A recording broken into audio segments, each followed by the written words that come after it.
todos, este va a ser un video inusual, casi sin guión. Me anoté algunas cosas para que no se me olviden. Me estoy grabando yo sola, van a ver por eso este mando de vez en cuando. No habrá gráficos ni efectos especiales a los que están acostumbrados, ni edición impecable. Lo grabo básicamente porque muchos de los que seguían mi trabajo preguntan y preguntan que dónde estoy, si estoy viva, si estoy bien, qué me pasa, si regresaré. Y es verdad que les debo una explicación desde hace más de un mes. Yo creo que muchos de ustedes ya se lo imaginan, pero nunca viene mal una confirmación de primera mano. Efectivamente, me fui de RT y no regresaré ni apareceré más en los videos de Ahí les va. Tampoco es que me esté tomando un tiempo, simplemente había una relación contractual con la que yo, por una simple cuestión de fidelidad y de respeto a la empresa, quería cumplir.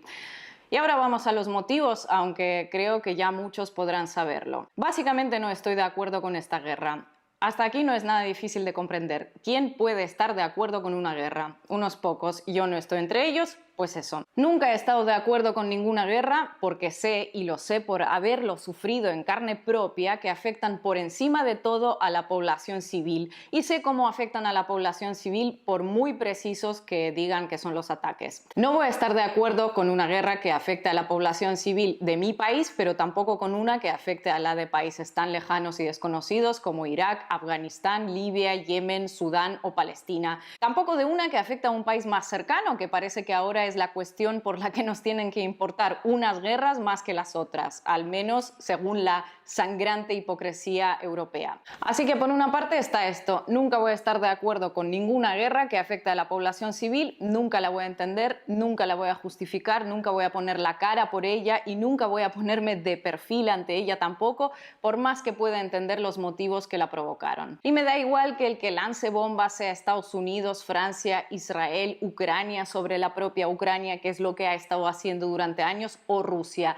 No lo puedo normalizar. Esto es, por un lado, puramente humano. Pero es que, por otra parte, tampoco entiendo esta guerra desde un punto de vista estratégico, desde el punto de vista de combatir el militarismo y la agresividad de la OTAN. Para aquellos que digan que estar en contra de la guerra es apoyar de algún modo el punto de vista de los atlantistas, ya les digo que mi opinión es justo la contraria. Nadie que esté en contra de la OTAN puede apoyar esta guerra porque nada ha reforzado tanto a esta organización como la decisión tomada por el gobierno ruso. Una organización que estaba en plena decadencia, parecía totalmente anacrónica y que ni en sus sueños más húmedos podría haber imaginado que alguien le hiciera semejante favor como el que le hizo el gobierno de mi país. Así que, según mi opinión, estar en contra de la guerra y de la decisión de iniciarla es estar en contra de la OTAN. Si les gusta, bien; si no les gusta, piensen en qué momento se ha visto la OTAN tan bien tratada y tan cerca de expandirse hasta límites insospechados hasta hace unos meses. Y al igual que con la OTAN, sucede con los ultranacionalistas de Ucrania, que existían ahí más allá de la mayor o menor representación que tuviesen en el Parlamento, más allá de que el presidente sea judío, que no hay manera más simple que esa de infravalorar un fenómeno que ya era un problema ahí. Pues esos patriotas con esvásticas que existían y estaban muy cómodos ahí, ahora salen blanqueados y reforzados también en el exterior. Y todo esto tenemos que agradecérselo ¿a quién? Todos aquellos que decidieron iniciar esta guerra y a aquellos que desean con todas sus fuerzas y sus decisiones prolongarla, por ejemplo, mediante medidas del envío de más y más armas. También me gustaría hablar sobre la propaganda de guerra. Yo no he querido formar parte de ella. No voy a entrar en si el medio en el que he trabajado durante todos estos años lo hace o no, la verdad es que ni lo sé. Hablo por mí, yo no voy a hacer propaganda de guerra. Ahora bien, viviendo fuera de Rusia como vivo ahora, ya puedo decirles que no veo muchos periodistas que no hagan un trabajo de pura y dura propaganda de guerra, que no se dediquen a leer o transcribir la propaganda de guerra de uno de los dos bandos, sin la mayor intención de hacerlo de forma crítica o de poner en duda lo que les cuentan, sin la mayor intención de darle voz a los dos bandos.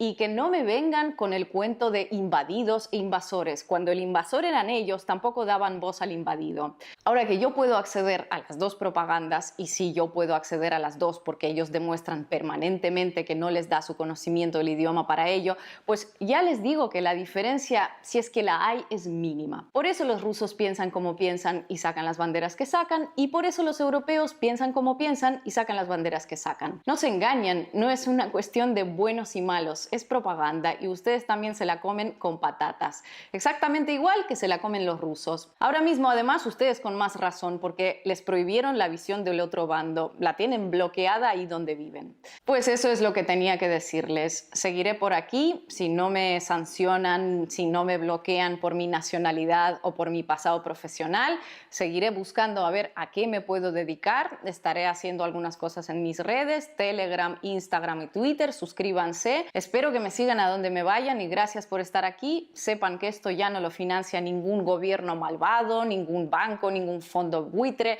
pero si hay alguien del eje del mal, obviamente, que quiera colaborar, estoy abierta a las propuestas. Bueno, esto es broma, obviamente. Chao.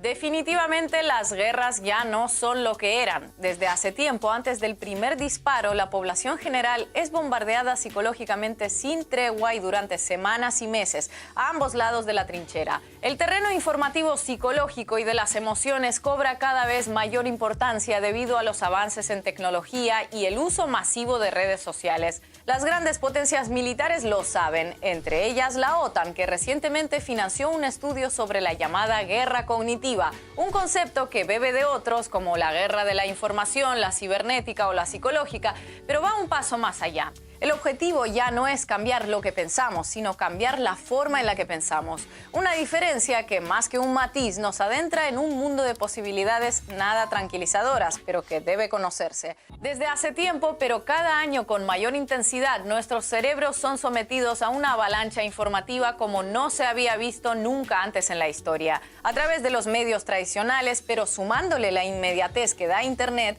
y el aluvión de enfoques y opiniones surgidos de las redes sociales, tanto de grandes cabeceras como de influencers, colegas, familiares y amigos. Y en el ámbito militar, esta avalancha está cada vez más presente en nuestras vidas. Los anuncios altisonantes, la exhibición de músculo militar, los movimientos de tropas, los envíos de armamento y las declaraciones cruzadas nos llegan cada vez más amplificados como parte de la llamada guerra no convencional. Es en esta realidad vertiginosamente cambiante donde aparece una nueva modalidad bélica, la guerra cognitiva. Un concepto acuñado en un estudio financiado por la OTAN hace poco más de un año, lo que deja claro el interés de la organización por esta nueva forma de confrontación. Antes la OTAN tenía 5 dominios de guerra: aéreo, terrestre, marítimo, espacial y cibernético. Pero ahora está hablando de un sexto dominio de guerra que es el cerebro, es decir, la guerra cognitiva, es decir,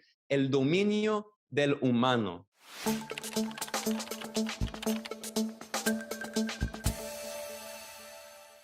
No solo es una cuestión de propaganda, no solo es una cuestión de amenazas, no solo es una cuestión de explotar el miedo, es explotar las debilidades del ser humano. No solo quieren cambiar qué pensamos, como en la guerra de la información, con la propaganda y las noticias falsas en las redes sociales, sino cómo pensamos y cómo recibimos la información, cómo procesamos la información cómo actuamos. El estudio sobre guerra cognitiva, encargado por la OTAN, es obra de un contraalmirante francés afincado en Estados Unidos y con un cargo en el seno de la Alianza Atlántica. En el texto, la guerra cognitiva se describe como la militarización de la ciencia del cerebro, muy necesaria en una época en la cual desarrollar capacidades para dañar las habilidades cognitivas de los oponentes será una necesidad. Cita textual, ojo, no crean que esos oponentes cuyas habilidades cognitivas hay que dañar, a los que se refiere el estudio, son principalmente los soldados, oficiales y altos mandos militares del enemigo. No, la estrategia, según el autor, se dirige a la totalidad del capital humano de una nación. En otras palabras, y tal como vengo haciendo, cito textualmente, cualquier usuario de las modernas tecnologías de la información es un objetivo potencial, es decir, personas como usted y como yo. Así, la idea de convertir a los ciudadanos en armas a favor de los intereses de la OTAN está presente a lo largo de todo el texto. Además, esa guerra cognitiva tiene otra característica muy diferente a la de muchos conflictos pasados y recientes. Se libra de manera permanente, haya o no conflicto armado en curso. Tal como reza el informe, sin principio ni fin, esta conquista no conoce descanso, marcada por las notificaciones de nuestros teléfonos inteligentes en cualquier lugar, 24 horas al día, 7 días a la semana. Al contrario que la propaganda bélica clásica, en la guerra cognitiva, todos participan, en su mayoría sin darse cuenta, en el procesamiento de la información y la formación del conocimiento. Mientras los individuos se sometían pasivamente a la propaganda, ahora contribuyen activamente a ella. Fin de la cita. La guerra cognitiva es algo más profundo, es algo más terrible, espantoso. No solo están hablando de cambiar qué pensamos, sino cómo pensamos. Quieren hackear el cerebro.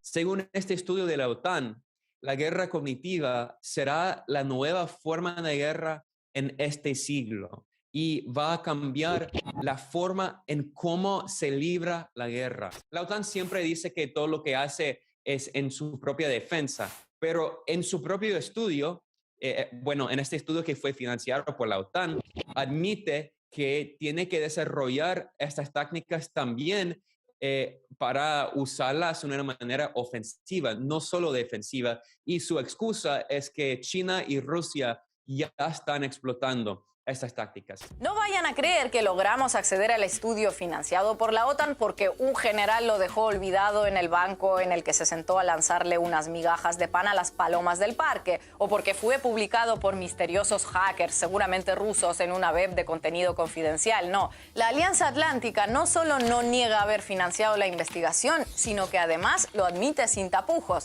Claro, recuerden que estas cosas la OTAN las hace siempre por nuestro propio bien, por descontado, que sí. Claro, no podía ser de otra forma viniendo de la OTAN. Si hacemos algo malo, no olviden que es por su bien y además para evitar que rusos o chinos lo hagan antes. Pero la pregunta que muchos pueden estar haciéndose es, ¿está ocurriendo esto ya? ¿Estamos siendo hackeados respecto a la manera en que procesamos la información?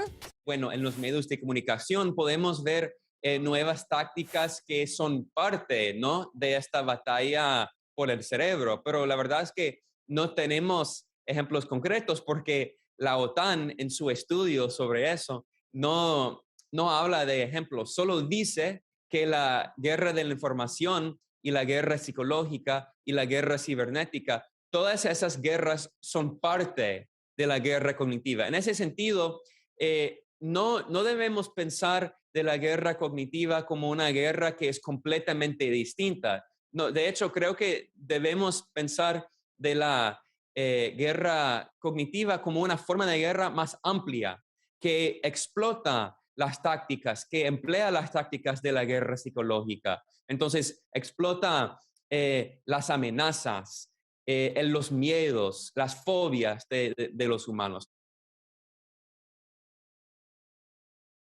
Voy a pedir que me acompañe en esas reuniones y sé que, igual que yo, tiene muy claro que hay un único responsable, que es Putin. Y hay que decirlo con toda claridad. Putin, Putin, Putin.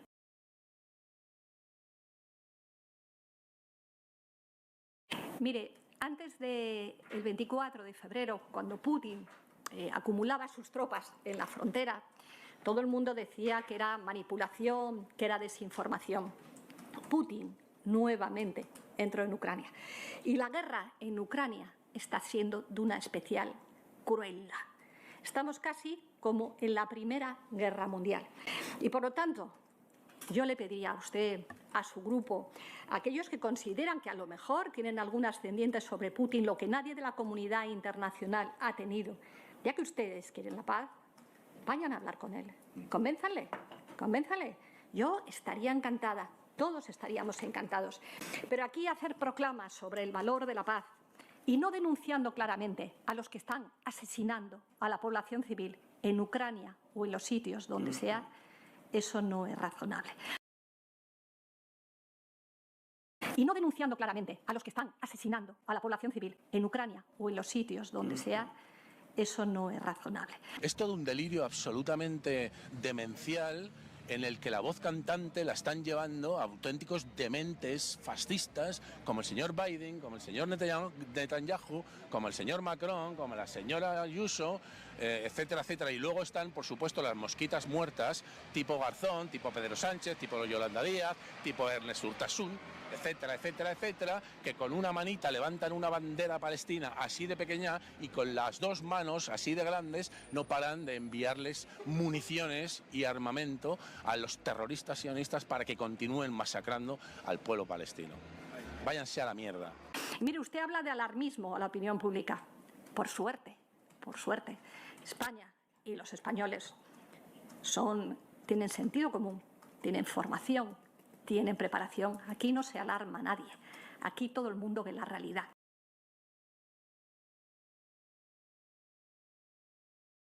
Lo que cualquier ciudadano español que vive en España sabe es que España es un país que después de la Constitución, con 40 años de la Constitución, es una democracia plena, es una democracia avanzada, que nuestras instituciones funcionan y funcionan bien.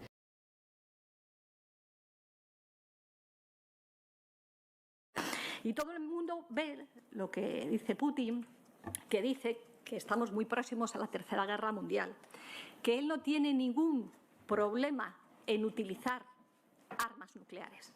No lo digo yo, lo dice Putin. Putin.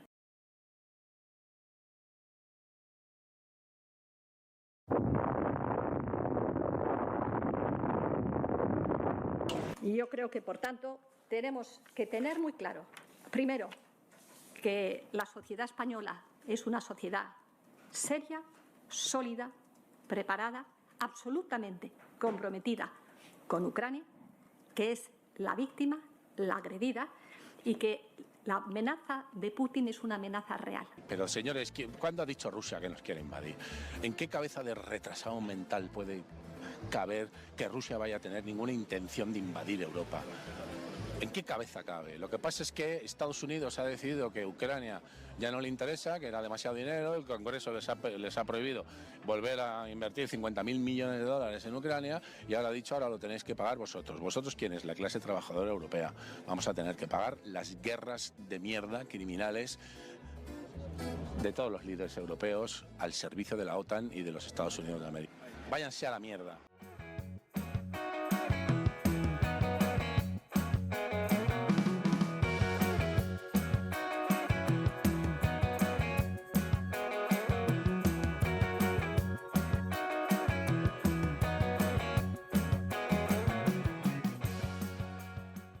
Aunque de ningún modo puede considerarse una prueba, recientemente en Suecia ocurrió un incidente que bien podría ser causado por alguna de las estrategias mencionadas en el estudio sobre guerra cognitiva. Niños y adolescentes suecos comenzaron a hacer preguntas angustiosas a sus padres relativas a una supuesta inminente invasión rusa. Los menores de distintas partes del país manifestaban una ansiedad creciente ante la perspectiva del comienzo de una guerra con Rusia. Sus padres, preocupados, supieron que el origen de esos desvelos estaba en una serie de videos surgidos de TikTok, muy popular entre adolescentes. En los videos publicados en el marco de la tensión entre Occidente y Moscú a cuenta de Ucrania, se invitaba a los jóvenes a imaginar qué sería de su país si Rusia los invadiera repentinamente. Coincidencia o no, Suecia es uno de los escasos miembros de la Unión Europea que todavía no ha ingresado en la OTAN. Sweden needs to join NATO for help if Russia declares war on Sweden because Russia wants Scotland.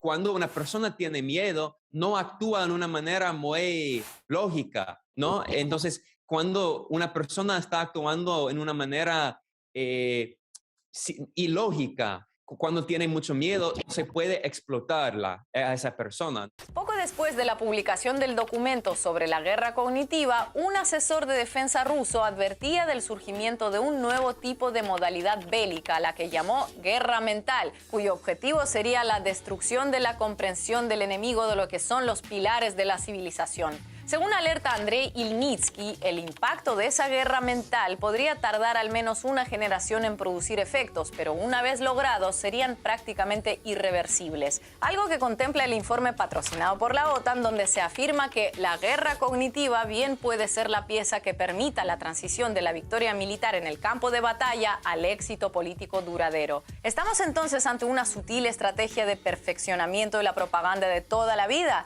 Se acabaron los tiempos en los que se decía por TV que tal o cual país poseía armas de destrucción masiva, conformándose con que la gente se lo creyera y ya. El objetivo ahora es modificar la forma de pensar y actuar de las personas para que se conviertan en multiplicadoras, amplificadoras y hasta mejoradoras del discurso bélico. De igual manera que muchas redes sociales estudian nuestros hábitos de consumo para moldearlos según las necesidades del cliente. Muchas preguntas todavía sin respuesta, aunque tal vez baste con contestar una sola: si hablamos de una realidad futura o si ya está aquí.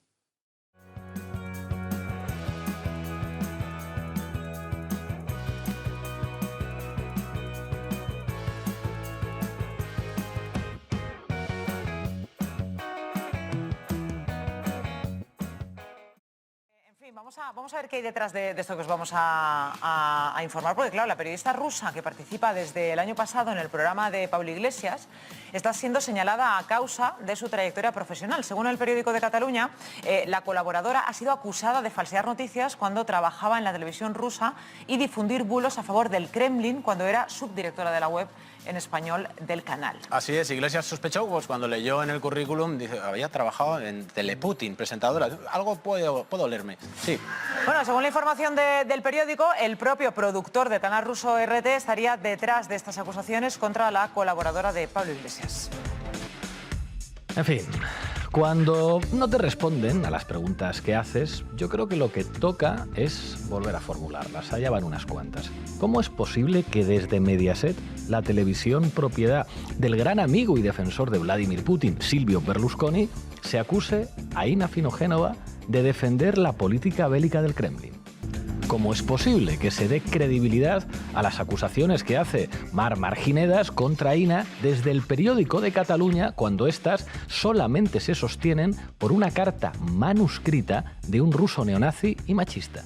¿Cómo puede ser que los mismos que despreciaron la información de Seymour Hersh, que atribuía la autoría de los atentados contra Nord Stream a Estados Unidos porque se apoyaba en una sola fuente? What about Europe? Look, the Europeans, we look back and there was the famous meeting where President Trump told the Europeans, you're insane for building Nord Stream 2. What are you doing? You already get most of your energy from Russia and you're going to double down on it? And they did. And look what happened. So we blew it up. Somebody did. Somebody did. Probably Putin. I know some Norwegian fishermen bumped into it, is what I read. But hayan comprado con entusiasmo la noticia de Marginedas que se apoya en una carta manuscrita que después veremos que es falsa. ¿Por qué los que linchan a Inna Afinogenova jamás pronuncian en público o en Twitter el apellido Creueras? ¿Cómo es posible que haya periodistas dispuestos a firmar piezas acusando a...